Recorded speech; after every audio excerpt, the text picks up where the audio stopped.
नमस्कार, आप सबका हमारे इस YouTube चैनल पर स्वागत है। आज शिवांश मुझसे कुछ प्रश्न करने वाले हैं। हाँ बोलो शिवांश। मैम, मेरा ये प्रश्न था कि जो बुक है हर बच्चा है खास, इसमें एक पार्ट है दुनिया की हर समस्या का हल हमारी भारतीय संस्कृति में है। तो क्या आप हम लोगों के लिए ये ब्रीफली एक्सप्लेन कर सकती हाँ हैं? बिल्कुल।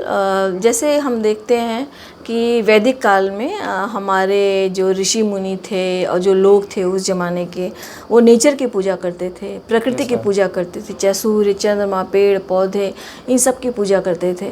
और वो कोशिश करते थे कि नदियाँ हमारी प्रदूषित ना हो, है ना। और वो कोशिश करते थे कि कितने प्लांट्स हम लगाएं, इस वजह से पर्यावरण का संतुलन बना था।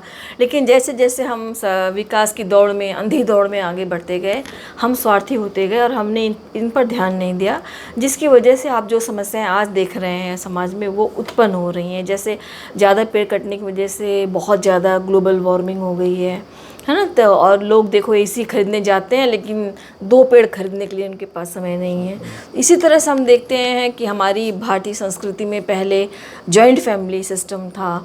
उसमें सभी का सहयोग रहता था बच्चों को पालने में, उनको रियर अप करने में, उनको बड़ा करने में, और कोई समस्या नहीं आती थी। लेकिन देखा देखी आपस में मनमुटाव हुआ, फिर ये जॉइंट फैमिली सिस्टम टूटने लगी, न्यूक्लियर फैमिली बनने लगी और लोग जाके अलग अलग शहरों में अपने अपने अलग अलग मकानों में रहने लगे। अब देखो जैसे एक परिवार में 4 बेटे हैं और सभी की डिमांड रहती है कि हमारा एक अलग घर हो, हमारा अलग सेटअप हो हर जगह शहर में। लोग जाने लगे, अलग अलग घरों में लोग रहने लगे।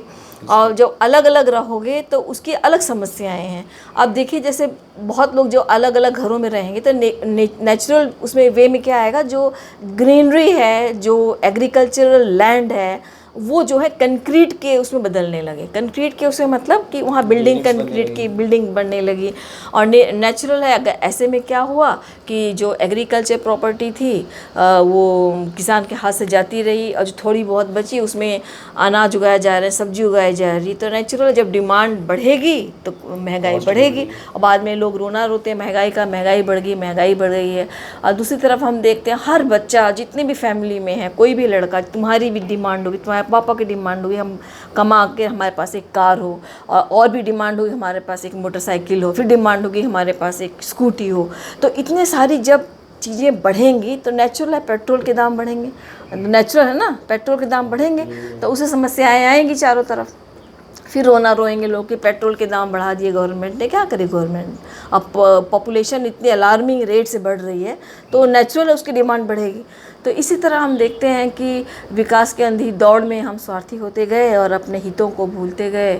और हम ये भी देखते हैं कि जो फॉरेनर्स हैं, जो फॉरेन कंट्रीज़ के लोग हैं, उन्होंने एक लेवल अचीव कर लिया है, डेवलप्ड कंट्री कही जाती है, मतलब वेस्टर्न कंट्रीज़।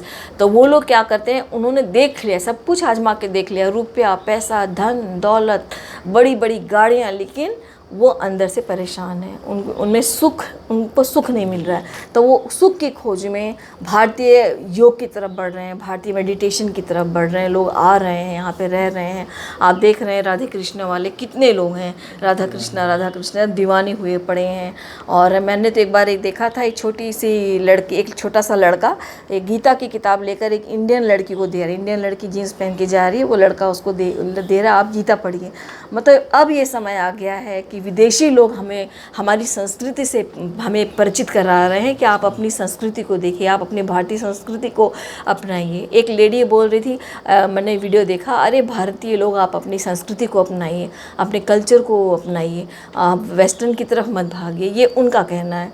और हर व्यक्ति जो है, मतलब मतलब सुख के पीछे भाग रहा है, सुख के पीछे भाग रहा है, और सुख उसे मिलता नहीं है। जैसे है ना, एक पंक्तियाँ हैं, मेरा मन सकल सुखों को धावे पर कोई सुख हाथ ना आवे, जैसे कर सेमल की सेवा सुआ बैठ पछतावे। सेमल एक प्लांट, उसका फूल होता है कॉटन का, वो रेड कलर का होता है। तो सुआ जो पैरट है उसको सेवा करता रहता है, जिसे फल आएगा फल है, बाद में उसको रुई मिलती है।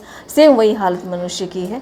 अरे मैं दूर क्यों जाऊँ, मैं अपने रिश्तेदारी में बता सकती हूँ। एक लड़का है, उसकी मंथली इनकम 2 लाख है, और 2 लाख है, वो उन पैसों का अब क्या करे। जब पैसा आ गया है तो वो क्या करता है कि इन्वेस्ट करना है पैसा, कहाँ, वो कहीं मॉल में दुकान खरीद रहा है, कहीं पर प्रॉपर्टी खरीद रहा है। इतना बिजी हो गया उसमें कि उसको 2 मिनट का समय नहीं है कि चैन की रोटी खा सके अपने घर में, दौड़ता ही रहता। नतीजन क्या हुआ, सर के बाल सारे उड़ गए कम उम्र में है ना। तो इस तरह से चीज़ें होती हैं बच्चों। और हमें मेन ये है कि असली सुख अपने भीतर है, बाहर नहीं है। मटेरियलिज्म में बिल्कुल सुख नहीं है, क्योंकि हम देख सकते हैं कि वेस्टर्न कंट्रीज इसको भोग चुकी है। अब वो हमें इस बारे में आगाह कर रही है कि अपनी संस्कृति को अपनाइए। तो मेरा तो ये कहना है कि हमें अपने भारतीय संस्कृति की ओर, उनकी रूट्स की तरफ आगे बढ़ना चाहिए और उसकी अच्छी चीज़ों को, हमारी संस्कृति को, जो अच्छी चीज़ें हमारी संस्कृति में, उसका प्रचार करना चाहिए और हमें आगे ही बढ़ते रहना चाहिए। इसीलिए मैं कहती हूँ कि हाँ, हर समस्या का समाधान हमारी भारतीय संस्कृति है। चाहे वो आप कोई भी चीज़ उठा के देख लीजिए। और पूजा पाठ और वैल्यूज़ जो हैं हमारी, इतने बड़े बड़े संत महात्मा हुए हैं हमारे इंडियन कल्चर में, आप देख सकते हैं। तो वही है कि हमें अपनी भारतीय संस्कृति की तरफ बढ़ना है और ये मान के चलना है कि सारी समस्या का हल हमारी भारतीय संस्कृति में। परमात्मा तू ही है, तेरी इच्छा पूरी।